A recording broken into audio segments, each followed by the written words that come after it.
Bismillahirrahmanirrahim. Assalamualaikum warahmatullahi wabarakatuh. Alhamdulillahirrahmanirrahim. Wabihi nasta'inu ala umuri dunya wa din. Wassalatu wassalamu ala asyrafil mursalin sayyidina Muhammadin wa ala alihi wasallam.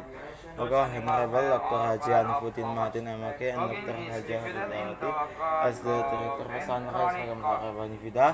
Respectable Ms. Mekhan Hasanah, respectable my parents and my friends.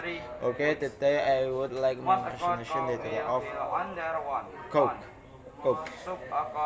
Though batuk, coughing is a defense mechanism of the body in the respiratory system. Jadi batuk adalah mekanisme pertahanan tubuh pada sistem pernafasan. Terus coughing occurs to certain stimuli. Jadi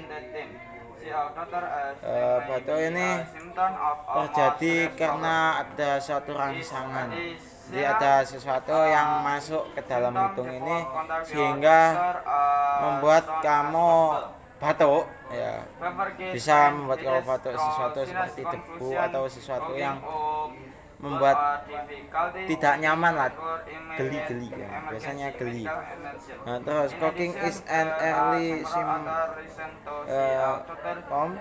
of influenza and asthma. Jadi batuk ini adalah tahap awal, ya pokoknya tahap awal dari penyakit influenza dan asma. Coughing is the first way to spread tuberculosis. Jadi batuk ini juga cara penyebaran yang pertama penyakit TBC atau penyakit tuberkulosis. Ya, coughing can be caused by allergies in the respiratory tracts. Jadi batuk ini terjadi karena suatu alergi pada sistem pernafasan juga. Terus coughing is divided to acute cough and chronic cough. Jadi batuk ini dibagi menjadi dua. Yang pertama adalah batuk akut dan batuk kronik. Ya, jadi ada dua. Oke, mungkin cukup sekian. Thank you very much. Dan terima kasih telah menonton video ini. Thank you for your attention. Dan mungkin saya akhiri. Wassalamualaikum warahmatullahi wabarakatuh.